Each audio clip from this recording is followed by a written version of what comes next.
के बाद कुछ मिसलेनियस टॉपिक्स होते हैं जिसको आपको याद करना होता है, जैसे में आपका प्रेस अधिनियम हो गया, शिक्षा अधिनियम हो गया, कारखाना अधिनियम हो गया, अखबार हो गया, कांग्रेस का अधिवेशन हो गया, या फिर किस व्यक्ति ने कौन सा नारा दिया था, किस वायसराय ने कौन सा काम किया था। इसमें हम आपको पढ़ाते चलेंगे, पैरेलल आपको याद करते हुए भी आना है, पढ़ाते भी चलेंगे, आपको याद भी करते आना है। सब लोग को एकदम, हाँ लाइव में सब लोग गुड मॉर्निंग, एकदम सब लोग एकदम वाह वाह खुश रहिए लोग एकदम। अब हम लोग आगे बढ़ते हैं।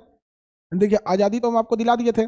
माउंट बेटन जो था वो केवल भारत को स्वतंत्रता देने के लिए आया था, लेकिन उसके आने के बाद जब उसने भारत में देखा तो जिन्ना ने ऐसा तांडव मचाया था कि उसको लग गया कि बिना हम लोग विभाजन किए भारत आसानी से अस्थिर नहीं रह पाएगा, इसलिए भारत को क्या कर दिया गया, विभाजन कर दिया। लॉर्ड माउंट बेटन ने विभाजन कर दिया। ठीक है, चलिए बाबू आगे बढ़ते हैं। हमारे यहाँ आज चुनाव है। हाँ बाबू, चुनाव में है तो आप लोग वोट जरूर दे दीजिएगा, भले नोटा को दबा दीजिए लेकिन वोट जरूर दीजिए। और वोट देते समय इतना जरूर सोचिएगा कि आपके एरिया का सांसद कैसा है। समझ में आ गया कि नहीं है क्या? आपके एरिया में सांसद कैसे हैं ये इस बात पे भी डिपेंड करता है वोट को। ये नहीं कि केवल मतलब ऊपर दिखेगा जैसे सीनियर नेतृत्व कौन है, क्योंकि एट अ टाइम लास्ट में उसी को सांसद को ही काम करने आता है। ऐसा नहीं घर ढुकवा सांसद ऐसा कि संसद में कुछ बोलबे नहीं करता है सब, ऐसा मुँहचोर सांसदों को वोट मत दीजिएगा जन कुछ बोलबे ना करे संसद भवन में। संसद में चाहिए कि बोले, आपका एरिया पूरा टहल जाए एकदम। तो चलिए आगे बढ़ते हैं। मेरा वोटर कार्ड बन गया। हाँ बाबू, वोटर कार्ड वगैरह बनवा, अब ना बनल होगा तो अब कौन अगले इलेक्शन में बनेगा। देखिए भारतीय प्रेस के बारे में बताए थे। भारत में प्रेस की शुरुआत किसने किया था? पुर्तगालियों ने किया था। और जबकि भारत में पहला अखबार जो छापा था जेम्स ऑगस्टस हिक्की ने छापा था, जिसका नाम था बंगाल गजट। बंगाल गजट नाम का अखबार छापा गया था जेम्स ऑगस्टस हिक्की के द्वारा। किसी को दिक्कत? पहला अखबार जेम्स ऑगस्टस हिक्की। भारत में अखबार किसे कहेंगे? भारत में अखबार को मतलब जनक किसे कहा जाएगा? तो राजा राम मोहन राय। भारत में अखबार लिखने के लिए, पत्रिकाएं लिखने के लिए सबसे पहला कदम अगर किसी ने उठाया था तो राजा राम मोहन राय ने अपनाया था। कई बार अंग्रेजों ने प्रेस को रोकने के लिए सेंसर मतलब था प्रतिबंध। जब भी हम आपको कहेंगे कि सेंसरशिप, तो हमेशा याद रखिएगा किसी चीज को रोकने के लिए जब प्रतिबंध लगाया जाता है तो उसे क्या कहते हैं? सेंसर कहते हैं। तो प्रेस पर पहला सेंसर किसने लाया था? वेलेजली ने लाया था। प्रेस पर पहला सेंसर किसने लाया था बाबू? वेलेजली ने, लॉर्ड वेलेजली ने लेकर आया था प्रेस के बारे में प्रकाशन में। उसने कई तरह के मापदंड कर दिए थे कि ये चीज छाप सकते हैं, ये चीज नहीं छाप सकते हैं। तो देखिए अगर हम भारत के कहेंगे राष्ट्रीय प्रेस की स्थापना तो किसके हो जाता है? राजा राम मोहन राय के बारे में जाता है। राजा राम मोहन राय के बारे में हम आपको पढ़ा दिए थे। बताइए सती प्रथा का उन्मूलन किसने किया था? राजा राम मोहन राय सती प्रथा का उन्मूलन किए थे। इन्होंने दो पत्रिकाएं हम आपको इनको पढ़ाए थे, संवाद कौमुदी और मिरातुल अखबार। फारसी भाषा में था मिरातुल अखबार और बंगाली भाषा में था संवाद कौमुदी। मिरातुल अखबार और संवाद कौमुदी इस राजा राम मोहन राय की प्रमुख रचना है। इन्हें भारतीय राष्ट्रीय प्रेस का क्या कहा जाता है? संस्थापक का श्रेय जाता है। इन्होंने बंगाली भाषा में, किस भाषा में? बंगाली भाषा, संवाद कौमुदी तथा फारसी भाषा में मिरातुल अखबार। अखबार जो है उर्दू और फारसी में न्यूज़पेपर को अखबार कहा जाता है। अंग्रेजी भाषा में ब्राह्मणिकल इन्होंने लिखा था। क्या लिखा था? ब्राह्मणिकल। जैसे क्रॉनिकल होता है ना, वैसे ब्राह्मणिकल लिखा था। तो ये बहुत विद्वान थे। कौन? अरे भैया, राजा राम मोहन राय। अंग्रेजी में ब्राह्मणिकल लिखा, फारसी में मिरातुल अखबार लिखा, बंगाली भाषा में संवाद कौमुदी लिखा।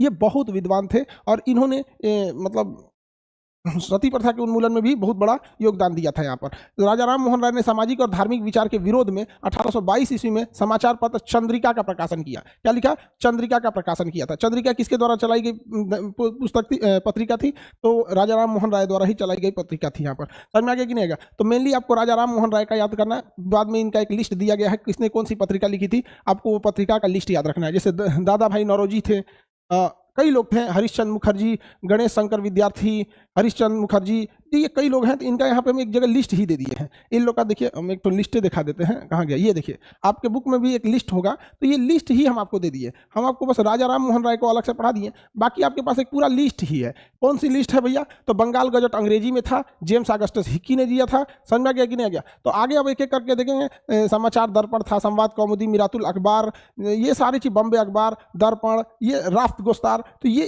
किस भाषा में लिखी गई है और यहाँ किसने लिखा है। तो इसमें आप लोगों को ना याद ये करना है कि अखबार जो है वो किस भाषा में है और किसने लिखा है। डेट नहीं याद करना है आप लोगों को कि कब लिखा गया था, ये डेट से आपको कोई बहस नहीं है, ये आपको उतना याद रखने की जरूरत नहीं है। ठीक है। मराठा और केसरी किसने लिखा? मराठा और केसरी बाल गंगाधर तिलक ने लिखा। समझ में आ गया कि नहीं आ गया? तो इन सब चीज़ों में आपको थोड़ा बहुत आपको मेहनत करना पड़ेगा, क्योंकि ये हम आपको लिस्ट दे दिए हैं, याद करना पड़ेगा। आगे बढ़ जाए। सब इंपॉर्टेंट है? नहीं बाबू, सब तो इंपॉर्टेंट नहीं है, सब इंपॉर्टेंट नहीं है, बट पहला पेज वाला जो है वो ज़्यादातर इंपॉर्टेंट है, ये शुरुआत वाला। ज़्यादा क्या करेंगे इसमें, पूछेगा कौन वो भी आपको डिपेंड करता है, इसलिए आपको यादें करना पड़ेगा। वापस आते हैं हम लोग वर्नाक्यूलर एक्ट पे। कहाँ आते हैं? वर्नाक्यूलर एक्ट पे। आगे बढ़े, चलिए मेरी ओर ध्यान से समझिए। अब बस बस बाबू, अब लिस्ट देखते रहिएगा लोग, अब लोग घरे देखते रहिएगा। वर्नाक्यूलर एक्ट अब हम आपको बताते हैं, लिस्ट याद करके आइएगा, हम आपको वर्नाक्यूलर एक्ट बताते हैं। देखिए, अखबार पे सबसे पहले सेंसर लगाने का काम वेलेजली ने किया था। अखबार पर सेंसर लगाने का काम वेलेजली ने किया था, और सेंसर हटाने का काम चार्ल्स मेटकाफ ने किया था। सेंसर हटाने का काम चार्ल्स मेटकाफ ने किया था। चार्ल्स मेटकाफ को भारतीय प्रेस का मुक्तिदाता कहा जाता है। चार्ल्स मेटकाफ को भारतीय प्रेस का मुक्तिदाता कहा जाता है।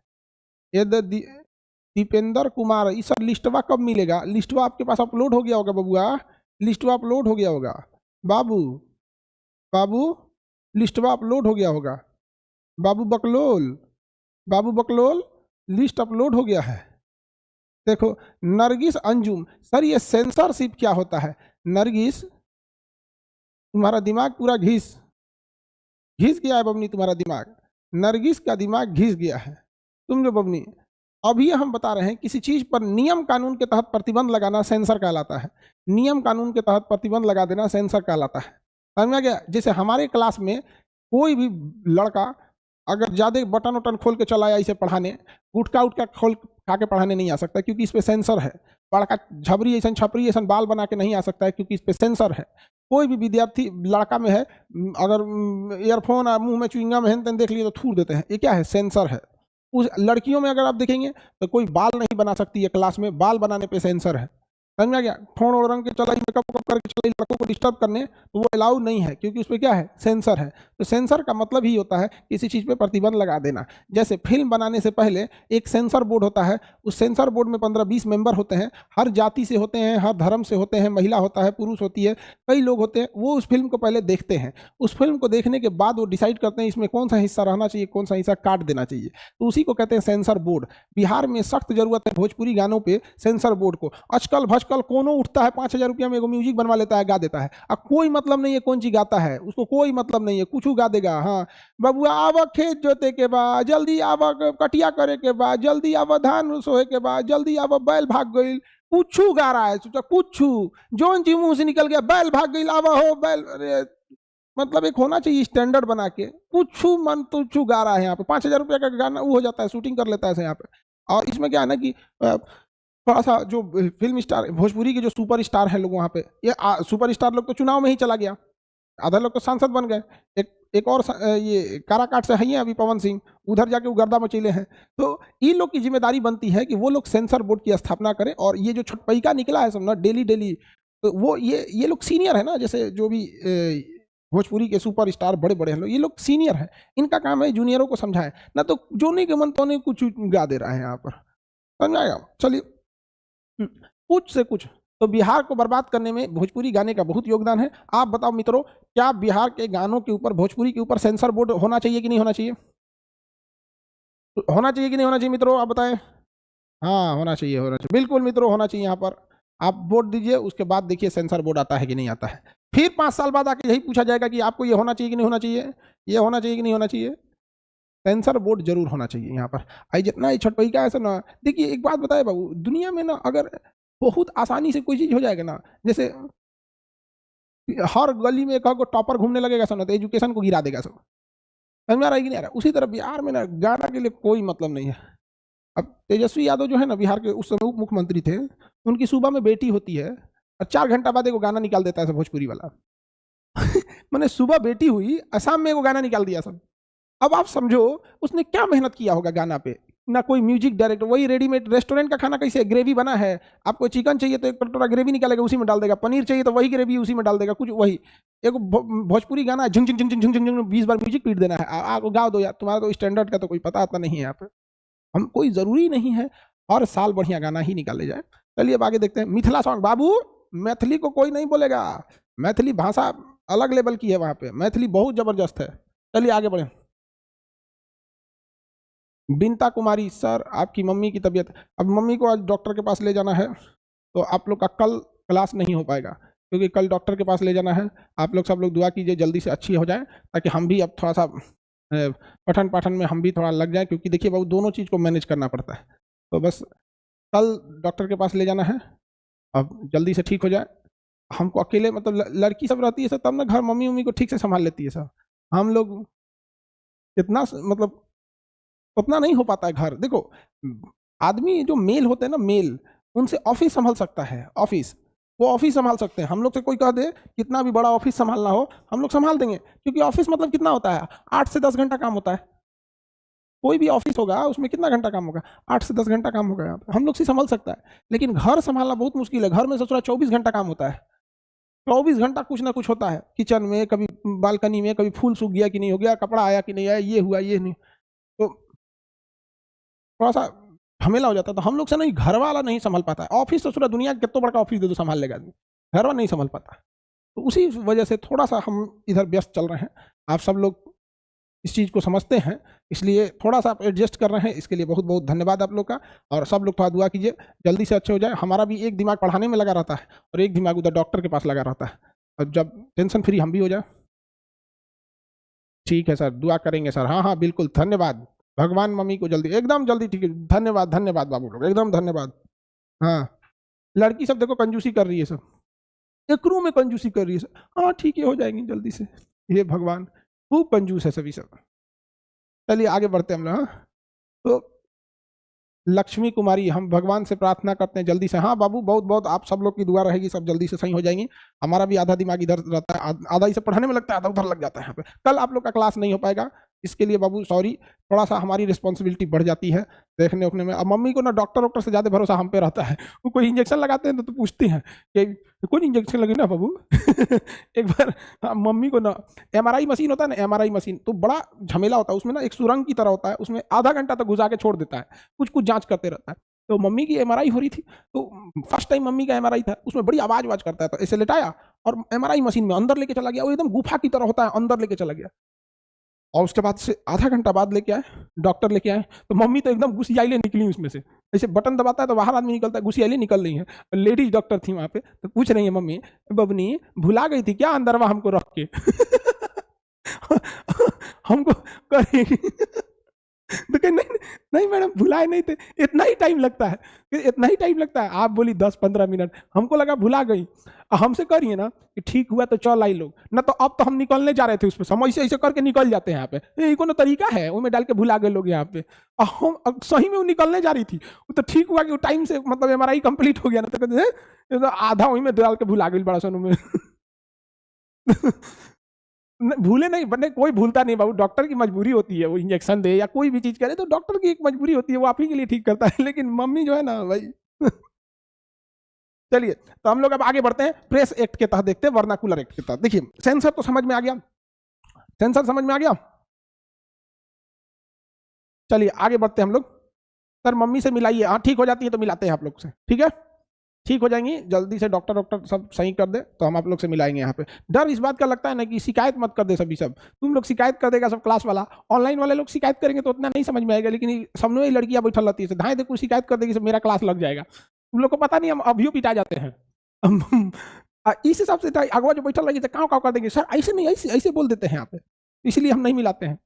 अगर ये शिकायत ना करे सब तो हम मिला दें।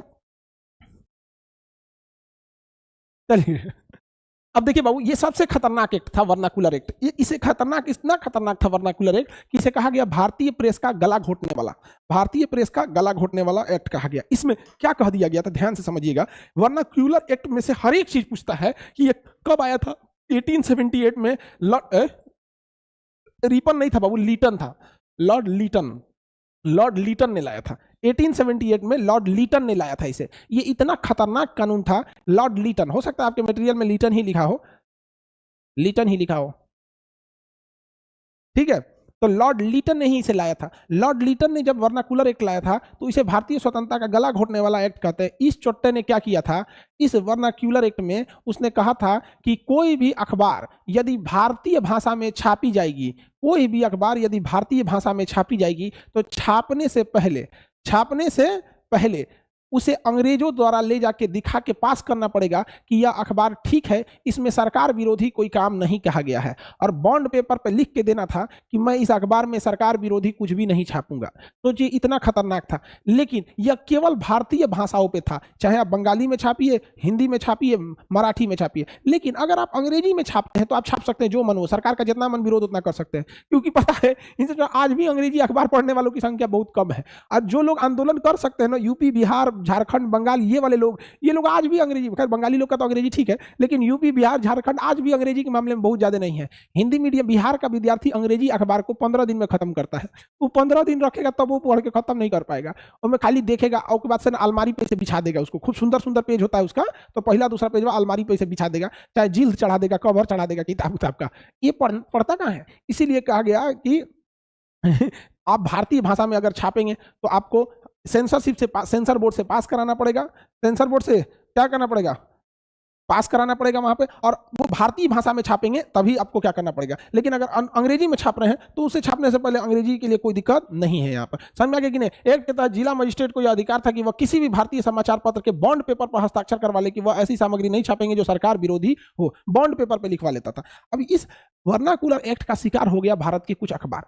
लेकिन एक बात बताइए, जो अखबार पहले से अंग्रेजी में छापे जा रहे थे उनको तो कोई दिक्कत ही नहीं था, इस एक्ट से उन अखबारों को कोई दिक्कत नहीं था। तो जो पाइनियर अखबार था वो पहले से ही अंग्रेजी में था, उसने कहा हमें कोई वर्नाकुलर एक्ट से दिक्कत नहीं है। लेकिन ईश्वर चंद्र विद्यासागर, नाम याद रखिएगा, विधवा पुनर्विवाह में सबसे बड़ा नाम आता है ईश्वर चंद्र विद्यासागर। आगे जब वायसराय पढ़ेंगे तब पढ़ेंगे। ईश्वर चंद्र विद्यासागर बहुत खतरनाक पत्रिकाएं लिखते थे और देश प्रेम से भरा हुआ पत्रिकाएं होती थी। उनकी पत्रिका का नाम था सोम प्रकाश। ईश्वर चंद्र विद्यासागर की पत्रिका सोम प्रकाश को अंग्रेजों ने वर्नाकुलर एक्ट के तहत प्रतिबंध लगा के बंद कर दिया। उनकी सारी संपत्ति अंग्रेजों ने रख ली, कही कि आप सरकार विरोधी काम कर रहे हैं, सरकार विरोधी काम में आपको क्या किया जा रहा है? गिरफ्तार किया जा रहा है। सरकार विरोधी काम में गिरफ्तार किया जा रहा है। देखिए अखबार में बहुत ताकत होती है। यहाँ पर खींचो न कमानों को न तलवार निकालो, जैसे तीर धनुष में ना जो इसे पीछे खींचते हैं उसे कमान कहा जाता है, तीर कमान। तो खींचो न कमानों को न तलवार निकालो, जब तोप हो मुखातिब तो अखबार निकालो। अब आप लोगों को उर्दू का नॉलेज उतना नहीं है। मुखातिब का मतलब होता है आमने सामने, नहीं बोलते हमारे मुखातिब होइए, तो आमने सामने होता है मुखातिब का। समझ में आ गया कि नहीं आ गया?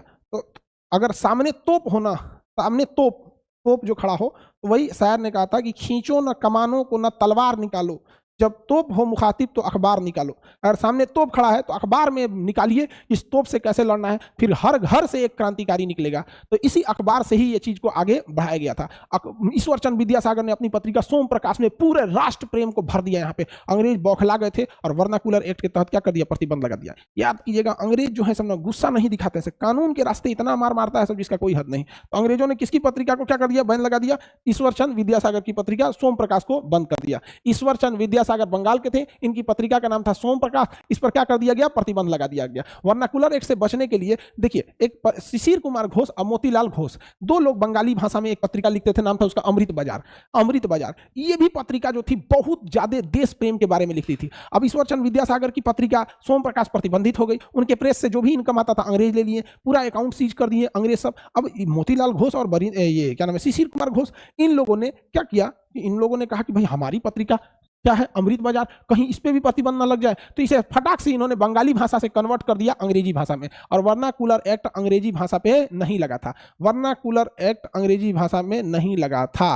वर्नाकुलर एक्ट अंग्रेजी भाषा में नहीं लगा था। किसी को दिक्कत? पाइनियर अखबार जो पहले से अंग्रेजी भाषा में छाप रही थी, उसने इसका क्या किया था? समर्थन किया था। देखिए लीटन जो था बहुत खचरा था।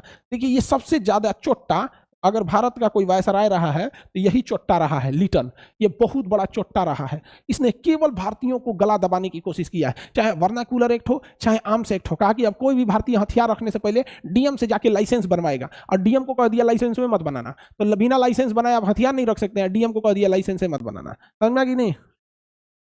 आगे बढ़े।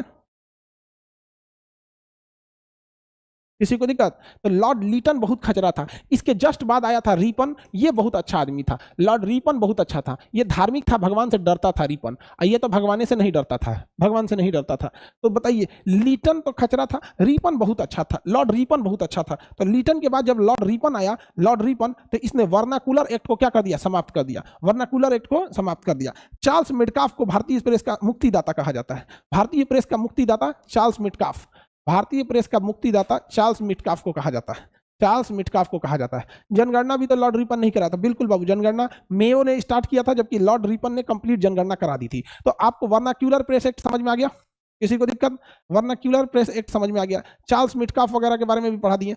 चार्ल्स मिटकाफ जो था, उसने भारतीय प्रेस का स्वतंत्र मुक्तिदाता कहा जाता है। चलिए बताएंगे बाबू, भारत में सबसे पहले प्रेस किसने लाया? पुर्तगाल ने, पुर्तगाली। कौन लाया सब बाबू? पुर्तगाली। भारत में प्रेस की सबसे पहले शुरुआत जेम्स ऑगस्टस हिक्की ने किया, जेम्स ऑगस्टस हिक्की ने किया, जिसकी पुस्तक पत्रिका का नाम Bengal gazette, Bengal gazette, gazette. भारतीय राष्ट्रीय प्रेस का भारतीय में किसको माना जाता है? तो माना जाता है राजा राम मोहन राय को, राजा राम मोहन राय, राजा राम मोहन राय को कहा जाता है। इनकी पत्रिका का नाम क्या था बाबू? हाँ, ब्राह्मणिकल था अंग्रेजी में, संवाद कौमुदी था बंगाली में, और इनकी पत्रिका जो फारसी भाषा में थी उसका नाम क्या था बाबू? मिरातुल अखबार, मिरातुल अखबार, मिरातुल अखबार। आपको अगर एक्ट के बारे में बात करा जाए तो 3 आदमी का नाम याद रखिएगा। सबसे पहले सेंसर लगाने वाला था वेलेजली, वेलेजली, वेलेजली, सबसे पहले सेंसर लगाया वेलेजली। सेंसर से मुक्त कर दिया चार्ल्स मिटकाफ, मिटकाफ, चार्ल्स मिटकाफ। वर्नाकुलर एक्ट किसने लाया था? लीटन ने लाया था, Lytton. Vernacular act, vernacular, vernacular act. भारतीय प्रेस का गला घोटने वाला, गला घोटने वाला अधिनियम किसे कहते हैं? Vernacular act 1878। लाया किसने था बाबू? इसे लाया था लीटन ने, लाया था लीटन ने, और लीटन ने लाया था। खत्म किसने किया बाबू? रिपन ने इसे खत्म कर दिया, रिपन ने क्या कर दिया? खत्म कर दिया। किसी को कोई दिक्कत? बताइए, अगर प्रेस अधिनियम से कोई क्वेश्चन पूछेगा आप बता सकते हैं? प्रेस अधिनियम से कोई भी क्वेश्चन पूछेगा तो आप बता सकते हैं? इससे ज्यादा प्रेस अधिनियम से कोई क्वेश्चन नहीं पूछेगा। Very good. चलिए तो अब हम शिक्षा अधिनियम देखते हैं।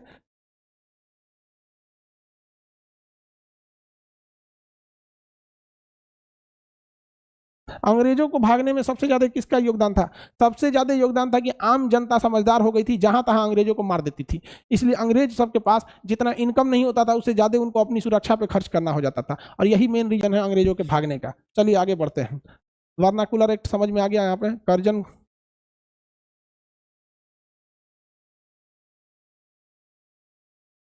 ये आप लिस्ट याद रखेंगे आप लोग को, ये लिस्ट से हम कल सवाल पूछेंगे।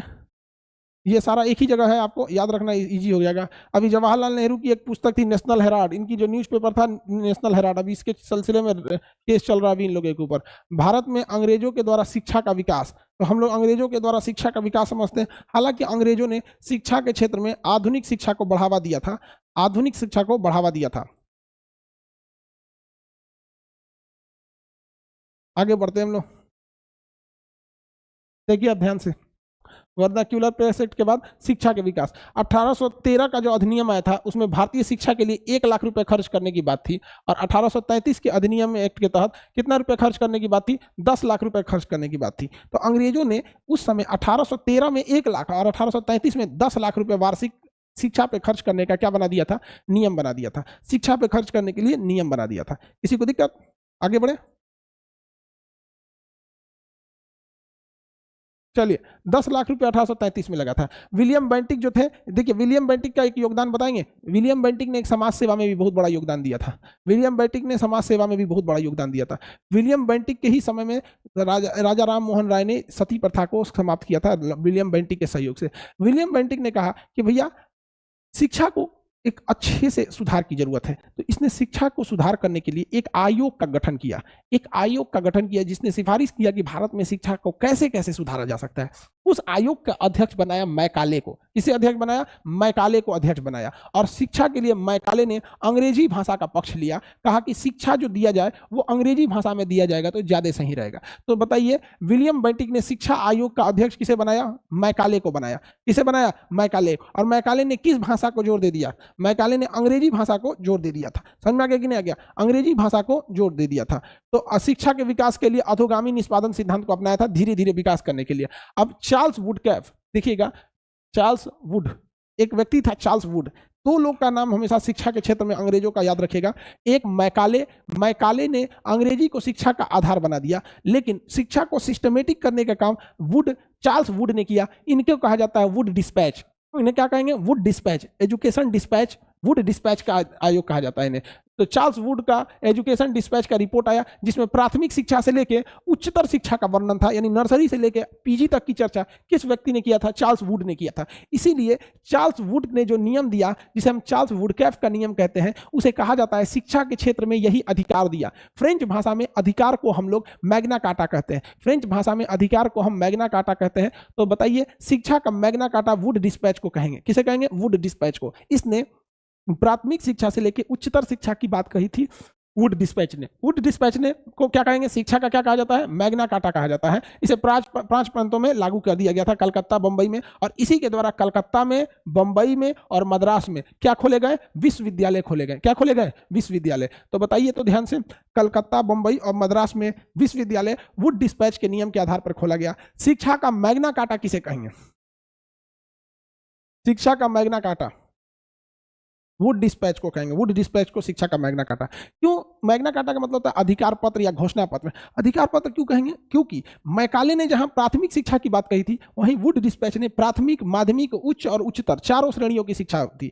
जैसे प्राथमिक शिक्षा आप क्लास 6 तक ले लेते हैं, लेकिन क्लास 6 के बाद आप जब जाते हैं तो माध्यमिक शिक्षा में जाते हैं, आप लोग इंटर तक पढ़ते हैं, फिर उच्च शिक्षा में ग्रेजुएशन में चले जाते हैं, उच्चतर शिक्षा में आप पीजी और पीएचडी करने लगते हैं। तो ये सारा चीज वुड डिस्पैच नहीं लागू किया था। उसके बाद शिक्षा के क्षेत्र में एक और आयोग आया था, हंटर कमीशन। कौन सा कमीशन? Hunter commission. बाबू देखो, एकदम सिस्टमेटिक आपको दिया हुआ है, आपको कोई दिक्कत नहीं होगा। सबसे पहले स्टार्टिंग जब शुरुआत में शिक्षा का कीजिएगा तो 1833-13 के अधिनियम में 1 लाख रुपए, 1833 के अधिनियम में 10 लाख रुपए। उसके बाद अगर आप देखेंगे शिक्षा के क्षेत्र में, तो मैकाले ने आया था, अंग्रेजी शिक्षा को बढ़ावा दिया। वुड डिस्पैच ने 0 से लेकर पीएचडी तक की पढ़ाई की चर्चा कर दिया और कलकत्ता, बंबई, मद्रास में यूनिवर्सिटी खोल दिया। अब हंटर कमीशन देखते हैं शिक्षा को लेकर। हंटर कमीशन जो था वो लॉर्ड रिपन ने बनाया था। ये बहुत अच्छा आदमी था हंटर कमीशन ने। इसने देखिएगा ध्यान से, आपसे पूछता है हंटर कमीशन का संबंध कौन सी शिक्षा से? तो इसमें केवल और केवल प्राथमिक शिक्षा और माध्यमिक शिक्षा, यानी नर्सरी से इंटर तक की चर्चा है। नर्सरी से इंटर तक वालों की चर्चा है। उच्च शिक्षा, ग्रेजुएशन और पोस्ट ग्रेजुएशन, उच्च या उच्चतर शिक्षा की इसमें चर्चा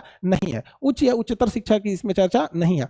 पंजाब विश्वविद्यालय, इलाहाबाद विश्वविद्यालय की स्थापना किया था। इलाहाबाद विश्वविद्यालय और पंजाब विश्वविद्यालय की स्थापना किसके समय हुई थी? रिपन के समय ही हुई थी। लॉर्ड, अब देखिए ध्यान से, विश्वविद्यालय तो बनने लगे बाबू। आपको पता है कि वुड डिस्पैच के आधार पर ही कलकत्ता, बंबई, मद्रास में विश्वविद्यालय बन गए सब, यूनिवर्सिटी बन गए सब। इसके बाद जो हंटर कमीशन के आधार पर आया, पंजाब में यूनिवर्सिटी बन गए, इलाहाबाद में यूनिवर्सिटी बन गए। बट इन यूनिवर्सिटी को कंट्रोल करने के लिए कोई था ही नहीं कि इस यूनिवर्सिटी को कैसे कंट्रोल किया जाएगा। तो लॉर्ड कर्जन, जिसने बंगाल विभाजन किया था, बताइए गोपाल कृष्ण गोखले ने लॉर्ड कर्जन की तुलना किससे किया था? आपको याद होगा, गोपाल कृष्ण गोखले ने कर्जन की तुलना औरंगजेब से किया था। इससे क्या किया था? औरंगजेब से किया था। तो लॉर्ड कर्जन ने विश्वविद्यालयों को पूरा अधिकार दिया और कहा कि आप अपना एग्जाम कंडक्ट कराइए, अपना सिलेबस दिखाइए, अपना प्रायोरिटी डिसाइड करिए। आप चलता फिरता एक कानून है, आपको जो मन करना है करिए। तो विश्वविद्यालय पूरी छूट देकर विश्वविद्यालय आयोग की स्थापना कराने का श्रेय किसको जाता है? लॉर्ड कर्जन को जाता है। इसी के लिए विश्वविद्यालय आयोग का गठन किया गया। क्या किया गया? विश्वविद्यालय आयोग का क्या किया गया? गठन किया गया और विश्वविद्यालय के कुलपति को पूरा अधिकार दिया गया। इस अधिकार का दुनिया के हरेक राज्यों ने, भारत के हरेक राज्यों ने इस अधिकार का उपयोग किया और बिहार के विश्वविद्यालय वाले ने इस आयोग का जमकर दुरुपयोग किया। आज देखिए छपरा का जेपी यूनिवर्सिटी के नाम कलंक, मगध यूनिवर्सिटी, वीर कुंवर सिंह यूनिवर्सिटी। बताइए बिहार की यूनिवर्सिटी 5 साल 6 साल में डिग्री ले रहा है। मोदी जी ने यहाँ 4 साल का ग्रेजुएशन, 4 साल में। अरे मोदी जी, बिहार में तो पहले से 5 साल में ग्रेजुएशन होता है, आप तो पीछे रह रहे हैं। मोदी जी ने 4 साल का ग्रेजुएशन। बात खत्म, सीखिए हम बिहार वाले से। हम दिल से श्राप देते हैं यूनिवर्सिटी वाला भगवान ने उनको सारे दिखाए हैं, एकदम दिल से श्राप एकदम। या आप जैसे हम लोग के लिए अभी का समझ ये कर्म है यहाँ, लेकिन जो भी बच्चों को सताता है ना, उनका सेशन लेवल करता है ना, इन सेशनों को देखिए ना, एकदम खतरनाक प्लास्टिक की कीड़ा पड़ जाएगा एकदम। मतलब तुम लोग पूजा पाठ करने जाओ ना, सामूहिक रूप से श्राप दो, सामूहिक रूप से गंगा के किनारे बैठ के चल लेके कोई ना कोई तुम्हारे में अच्छा आदमी होगा ही। हालांकि हमें बहुत बड़ा उम्मीद है, लेकिन कोई ना कोई तो अच्छा होगा तुम्हारे में, और उसका कुछ बुरा लग जाए और उसको तुरंत मत पचिए। यहाँ पर इतना दुर्दशा है यूनिवर्सिटी का जिसका कोई हद नहीं, इतना दुर्दशा है, बर्बाद हो गई यूनिवर्सिटी, मीठा मीठा बचाएगा सब। तो चलिए अब समझ में आ गया शिक्षा अधिनियम। शिक्षा अधिनियम में आपको 3-4 अधिनियम शिक्षा अधिनियम से जुड़े याद करना चाहिए। अब उसमें आगे आप पढ़ेंगे महिला शिक्षा के लिए, महिला विश्वविद्यालय के लिए कौन कौन सा अधिनियम आया था, इसको हम लोग आगे क्लास करेंगे। कल आप लोग का क्लास नहीं हो पाएगा, हम नोटिफिकेशन देने वाले कल कि हमें को लेकर डॉक्टर साहब के पास जाना है और उसके बाद बात है आप पे, तो कल नहीं हो पाएगा, परसों के लिए आपको एक बार नोटिफिकेशन देख लीजिएगा, क्योंकि डॉक्टर के पास कल जाएंगे, डॉक्टर उसके बाद क्या बोलता है क्या नहीं बोलता आपको पता है, थोड़ा सा रेस्पॉन्सिबिलिटी बढ़ जाती है, तो थोड़ा सा आप लोगों से लिए कल क्लास नहीं